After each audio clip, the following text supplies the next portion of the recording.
friends, welcome to my YouTube channel. ඔන්න ඉතින් තවත් අලුත් වීඩියෝ එකක් අරගෙන ආවා. මේ වීඩියෝ එක නම් මම ලංකාවේ ඉද්දි ෆින්ලන්තේ එන්න කලින් මගේ ෆැමිලි එකත් එක්ක ගිය අවසාන ට්‍රිප් එක. මේ ගැන විස්තරයක් අරගෙන තමයි මම මේ වීඩියෝ එකෙන් එන්නේ. ඉතින් අපිට ඕන වුණා මම ෆින්ලන්තේ එන්න කලින් මාතර චර්ච් එකට යන්න. ඉතින් මුළු ෆැමිලි එකම අපි එදා මේ ගමනේ ගියා. අපි ඉතින් මේ ගමන යන්න උදේම පිටත් වුණා. ඒ යන මග වැලිපැන්න සර්විස් පොයින්ට් එකේ නතර කරලා අපි හදන්න ආපු බ්‍රෙක්ෆාස්ට් එක ගත්තා. පවුලේ කට්ටියම එක එක කෑම ಜಾති හදන් ආවේ. ඉතින් ඒව බෙදාගෙන උදේට කෑවා. ඉතින් දැන් මේව මතක් වෙද්දී ඇත්තටම ටිකක් දුකයි. මොකද කාලෙකින් ආයෙත් මේ ෆැමිලි එකත් එක්ක එකතු වෙන්නේ නැති නිසා ඉක්මනටම ආයෙ ගිහින් ඒගොල්ලෝ එක්ක කොහේ හරි යන්න තමයි බලාගෙන ඉන්නේ.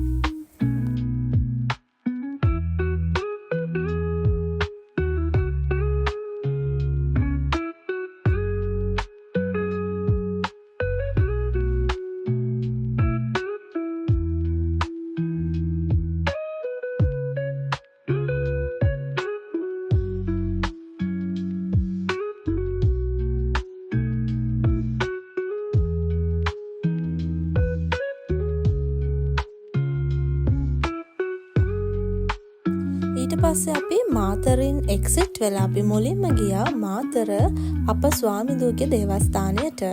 ඉතින් එදා දවසේ චර්ච් එකේ රෙපයාස් වගේක් කර හිටිය. අපි ගියේ අගෝස්තු මැද සතිය වගේ. ඒගොල්ලොන්ගේ ෆීස්ට් එක ළඟ නිසා චර්ච් එකේ රෙපයාස් වගේක් වෙනවා. ඉතින් ඒ නිසා ලොකුවට චර්ච් එක ඇතුලේ වීඩියෝස් ගන්න පුළුවන්නේ නැහැ. අපි ඒගොල්ලොන්ගේ මාස් එක තියෙන වෙනම ඒරියා එකක් තිබ්බ. එතෙන්ට ගිහින් අපේ යාඥාවන් කරලා බාරහාර අපි ඔප්පු කරලා ආපහු ආය එතනින් පිටත් වුණා.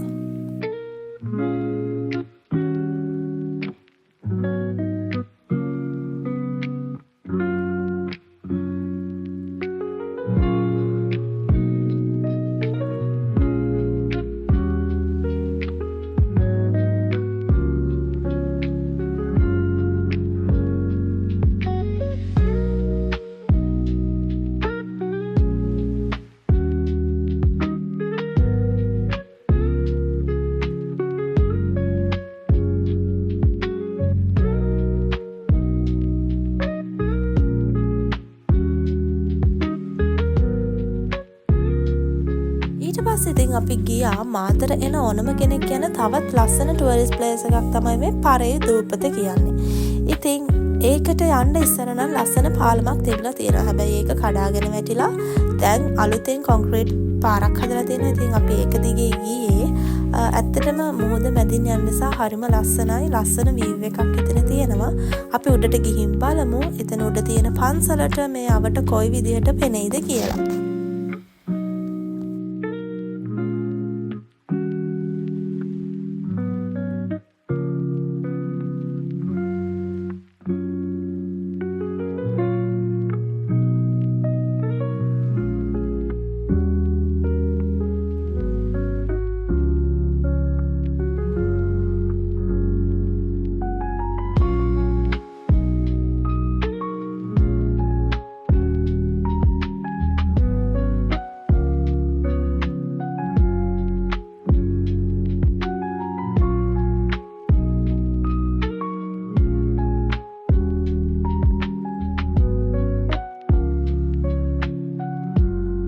උඩට නැගලා බලද්දි මේ තියෙන මාතර බස් ස්ටෑන්ඩ් එක. ඊට පස්සේ මේ විදිහට වටයක් කැරකිලා බලද්දි මාරම ලස්සන විදිහට එතන වීව් එක පේනවා. මොකද මුහුදත් එක්ක වට වෙලානේ තියෙන හරිම ලස්සනයි.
ඉතින් ඊට පස්සේ ওই විදිහට එතන තියෙන සුන්දරත්වෙත් විඳලා ඊට පස්සේ අපි තවත් ලස්සන ප්ලේස් එකක් බලන්න ගියා.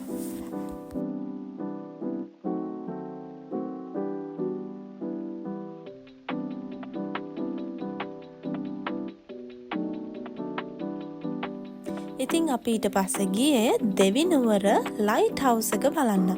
ඉතින් මේකත් මාතරට එන ටුවරිස්ලා අතර ගොඩාක් ප්‍රසිද්ධ ස්ථානයක්. මොකද එතනත් මාරම ලස්සන view එකක් තියෙනවා. මුහුද අයිනේ තියෙන නිසා ගොඩක් ටුවරිස්ලාත් මෙතෙන්ට කැමති. ඉතින් අපි ගිහින් බලමු ඇතුළේ මොන වගේ view එකක් තියෙයිද කියලා.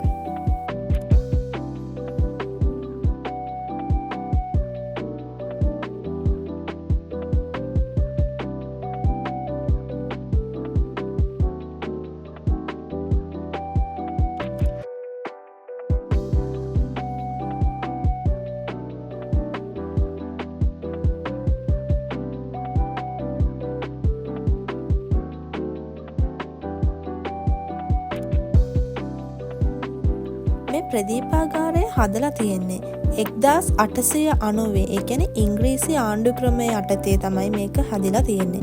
හදලා තියෙන්නේ සර් ජේම්ස් නිකොලස් ඩග්ලස් කියන ඉංග්‍රීසි ජාතිකයා විසින් තමයි මේක නිර්මාණය කරලා තියෙන්නේ. ඒකට අවශ්‍ය ගඩොල් සහ වාහන ඇතුළු ගොඩනැගිලි ද්‍රව්‍ය සේරම එංගලන්තයේ ඉඳන් මේ ස්ථානයට ගෙනල්ලා තමයි මේක හදලා තියෙන්නේ. ඉතින් ඇත්තටම මේක හදලා තියෙන්නේ ගඩොල් වලින්. ගඩොල් කුළුණක් විදිහට තමයි මේක හඳුන්වන්නේ. ඒ වගේම මේකේ විශේෂත්වය තමයි මේ ලංකාවේ තියෙන උසම ලයිට් හවුස් එක වෙනවා.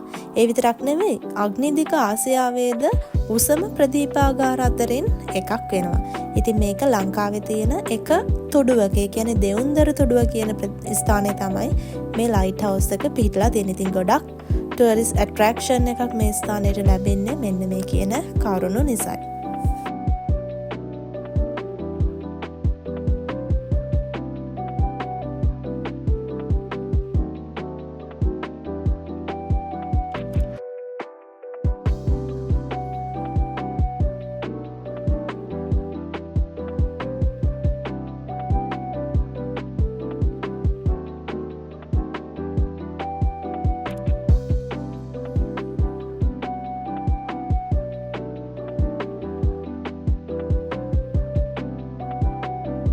ඉතින් ඒ ලයිට් හවුස් එකවට සුන්දරත්වයක් බලලා අපි ඊට පස්සේ එතෙන්ට සමුදුන්න. ඇත්තටම අපි එදා ගිහින් තිබ්බේ දෙවිනුවර දේවාලයේ පෙරහැර තියෙන දවසේ. ඉතින් අපි උදේවරුවට අග්ගලේ ටික බලලා ඒ ප්‍රදේශයෙන් ඉක්මනට වෙනත් පැත්තකට ගියා. මොකද එහෙම වුණොත් අපිට හවස් වෙද්දී එන්න බෑ. මොකද දැනටමත් පාර මේ පුටු දාලා කියන පෙරහැර බලන්න එන අයට ඒවා ලෑස්ති කරනවා. එහෙම වුණොත් පාර වහන නිසා එන්න අමාරුයි. ඉතින් ඒ නිසා අග්ගල අපි පැත්තෙන් වෙනත් ප්‍රදේශයකට ගියා තවත් අපි ආස කරන දෙයක් කරන්න.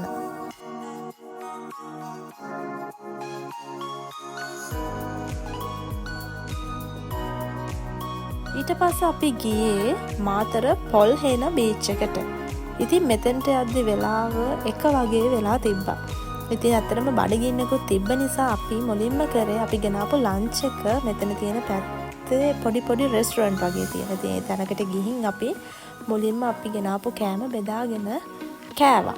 ඊට පස්සේ අපි ආසම කරන දෙයක් කරන්න ගියා. ඒ තමයි බීච් එකේ නාන්න ගියා.